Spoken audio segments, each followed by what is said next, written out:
Welcome back mga ropa, kwentuhan muna tayo. Pag-usapan natin ang game ng Barangay Nebra kontra sa kupunan ng Phoenix Fuel Masters. Nakaka-comeback na ang kupunan ng Barangay mula sa kanilang pagkatalo sa 49 points sa San Miguel. At bukod pa dyan, na-clinch na rin ng Barangay Nebra ang kanilang quarterfinal slot para sa playoffs. Ngayon mga ropa, pag-usapan natin ang ginawang taktika ni Coach Tim Cone at ng Barangay para may panalo ang game na ito. Ito ang full analysis at breakdown. Simulan na natin. Okay, game. First quarter mga ropa, Scottie Thompson sinimulan ang talaan sa kanyang drive to the basket, easy 2 points. Sumagot naman dyan ang Phoenix Fuel Masters sa 3-pointer ni Soyud, basket is good. Pumawi naman dito si Japet Aguilar ng kanyang mid-range jumper against kay Soyud, easy 2 points. At ang defense na gamit dito ng Phoenix Fuel Masters mga ropa, man-to-man defense. Sa pagkakataon to, isolation ang ginamit Justin Brownlee against kay Perkins. What a move by Justin Brownlee at napakaganda step ang kanyang ginawa, basket is good. High screen ni Japet Aguilar kay Scottie Thompson. Sobrang effective talaga ng pick and roll na to ng Barangay Nebra. Pansinin nyo dahil sa pick and roll na yan, nakuha ni Scottie Thompson yung atensyon ng dalawang defender ng Phoenix. Open na open si Japet Aguilar sa paint, walang bantay. Yun nga lang hindi yan napasa ni Scottie Thompson, pero still drive to the basket siya at basket is good pa rin naman para kay Scottie Thompson. Napansin ko mga ropa sa mga recent games ni Scottie Thompson,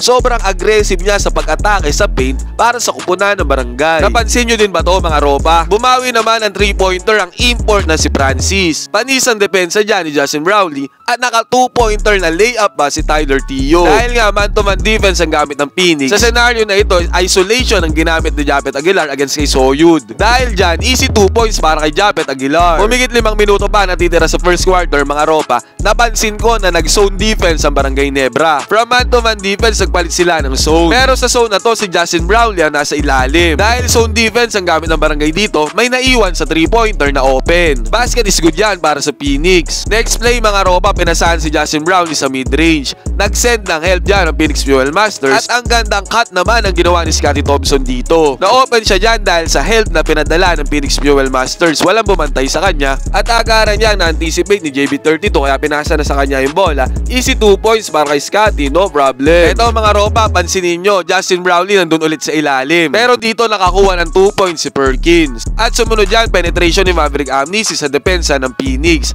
Naiwan si Stephen Holt sa 3-pointer. Sinaraduhan ba naman ang Phoenix ang driving lane ni Amnesty dito kung kaya't open na open si Stephen Holt sa 3-pointer, walang bantay. Nakakuha pa si Maverick Amnesty ng mid-range jumper. Ito mga ropa, depensa ulit ang kupunan ng Barangay. Si Justin Brownlee nasa paint lang, wala siyang binabantayan dyan. Kung baga siya yung designated dyan para dumepensa kung may sasalaksak sa paint. Napapaisip ako sa diskarte na to ni Coach Tim Cone mga ropa. Parang ayaw niyang mapagod si Justin Brownlee sa depensa. At dito nakascore ang import na si Francis against sa depensa ni Stephen Holt. Sumunod dito, depensa ulit ang Ginebra. Nasa ilalim ulit si Justin Brownlee. At this time sa 3-pointer naman na open ang Phoenix Fuel Master. Sean Manganti, open 3-pointer, no problem. Basket is good. Bumawi naman si RJ Abarientos sa kanyang mid-range jumper. Umiral na naman dito yung screen ng Barangay Nebra para makatakbo si RJ Abarientos dito sa may open lane. Fast break ng kupunan ng Barangay mga ropa. RJ at Scottie Thompson ang nag-lead dito. At sabi ko nga, napaka-aggressive ngayon si Scottie Thompson sa pag-drive to the basket. Birada kung birada, salaksak kung salaksak talaga si Scottie Thompson pagdating sa paint. No problem para kay Scottie yan. At tinapos pa ni RJ Abarientos ang first quarter sa acrobatic shot na ito, counted. Tapos ang first quarter lamang ang kupunan ng Barangay ng 12 points, 36-24. Sinimula ni Ken Salado ang second quarter sa kanyang teardrops. At ayos na ayos din ang laruan ng big man na si Kyle Balungay para sa Phoenix Fuel Masters. Nakakuha siya dyan ng 2 points kay Justin Brownlee at nakakuha pa siya ng fast break dunk against sa Ginebra. After nito ay nakapulot pa ng rebound si RJ Abarientos para sa easy 2 points. At nakuha ni Japet Aguilar ang advantage sa paint, easy 2 points again para sa kupunan ng Barangay. At grabe dito yung fast break ni Japet Aguilar. It's showtime pa para sa mga fans na nanonood sa live. Second quarter mga ropa, wala pa ring adjustment na ginagawa ang kupunan ng Phoenix Fuel Masters sa kanilang depensa. Still man-to-man defense sa kanilang gamit. Nag-set ng high screen dito si Justin Brownlee para kay Maverick. At syempre gagamitin ni Maverick Amnesty yan kung kahit na-open siya dito sa may mid-range jumper. Salamat sa screen, sabi kay JB, no problem para kay Maverick, easy 2 points. Dito mga ropa, diba zone defense ang gamit na Barangay at nasa ilalim si Justin Brownlee.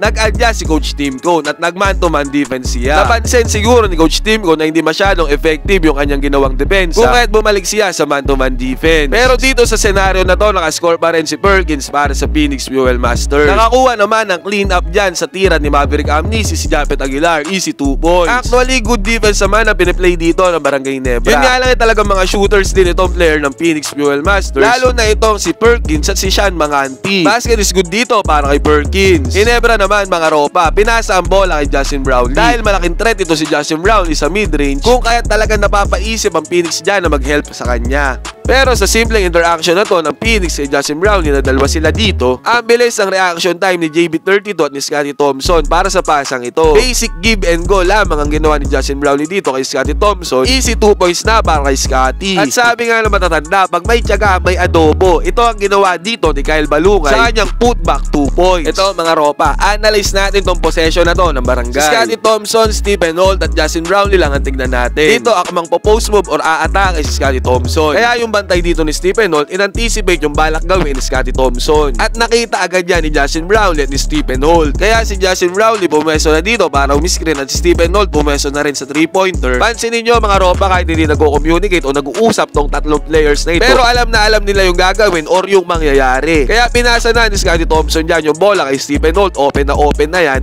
Basket is good para kay Stephen Holt. Kinalabaw naman ni Francis sa ilalim ang koponan ng Barangay. Medyo nasaktan dito si Justin Brownlee. Easy 2 points para kay Francis. At grabe naman yung putback dito ni Scottie Thompson. Kahit siya yung maliit na player dyan sa ilalim, siya pa yung nakatip in. Basket is good para kay Scottie Thompson. At again, si Francis kayod kalabaw sa paint. At ang ganda na naman ang connection dito ni Japet Aguilar at RJ Abarientos. Easy give and go lang ang nangyari at screen pa ni Japet Aguilar. Strength talaga ng Barangay Nebra to dahil meron silang mid-range shooters na merong quick release katulad nga ni RJ. Easy 2 points, basket is good. What an acrobatic shot din ang pinamalas dito ni Japet Aguilar. Penetration niya sa depensa dito ng Phoenix at nakuha niya pa ang ipasok tong tirang to. At sumunod dyan, umiscore si Maverick Amnesia ng easy 2 points para sa Barangay. Gumamit din ng high screen dito ang koponan ng Phoenix. At ang naging recipient dyan ay si Sean Manganti mga ropa. Shooter na shooter Sean Manganti dito. Ang init niya sa buong game. 3-pointer para kay Sean Manganti, no problem. Pero sa magkakataong to mga ropa, tambakol na ang koponan ng Phoenix. Third quarter, grabe yung veterans move ni Scottie Thompson dito against kay Richie Rivero. Hindi nakakilos yung Richie Rivero sa kanyang kinatatayuan. Selyadong-selyado ba naman siya dyan ni Scottie Thompson.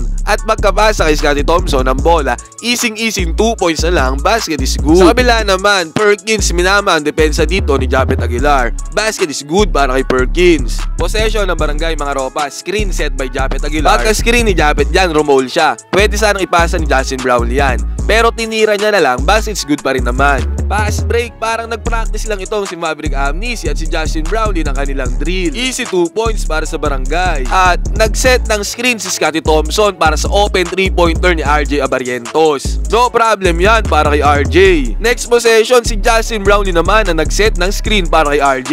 Galing sa pasa ni Scottie Thompson. Open 3-pointer na naman para kay RJ Abarientos. Shooter yan, kaya at basket is good para kay RJ. At umisa pa mga ropa, tatlong sunod-sunod na 3-pointer ang pinakawalan dito ni RJ Abarientos. Lahat yan pasok. At sinundan pa niyan napakagandang isolation dito kontra sa Phoenix. Lethal shooter talaga ito si RJ Abarientos. Mapa 3 points naman or mid-range jumper. Tinapos naman ni Verano ang third quarter ng Phoenix Fuel Masters sa kanyang 3-pointer.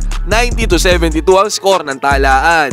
Sinimula ni Japet Aguilar ang fourth quarter sa kanyang hook shot. Basket is good by Japet. At sumagot naman dyan ang Phoenix Fuel Master ng kanilang version ng 3-pointer. At sa sumunod na possession, grabe yung legendary na si Nards Pinto. Nakakuha pa ng mid-range jumper. What an awesome pass naman ng galing kay LA para sa easy 2 points si Japet Aguilar. At ang isa pang Barangay Nebra legend na si Raymond Aguilar ay pinasok na rin sa court. Nakakuha pa siya dyan ng turnaround jumper at mid-range jumper. That's too easy para kay Raymond Aguilar. Sinagot naman yan ang Phoenix Fuel Master ng kanilang another 3-pointer. At mga ropa, isang Barangay Nebra legend again, Ben Adamos nakipag-pick and roll kay RJ Abarientos. Nakuha ni RJ Abarientos ang atensyon ng dalawang defender. Kaya open na open si Ben Adamos dyan sa mid-range. Na-anticipate dyan ni RJ Abarientos kung kaya't mid-range jumper para kay Ben Adamos, easy para sa kanya. Basket is good. At akala ko mga ropa, tapos na ang pagpapaula ni RJ Abarientos sa kanyang 3-pointer. Hindi pa pala, may isang pahabol pa siyang 3 points.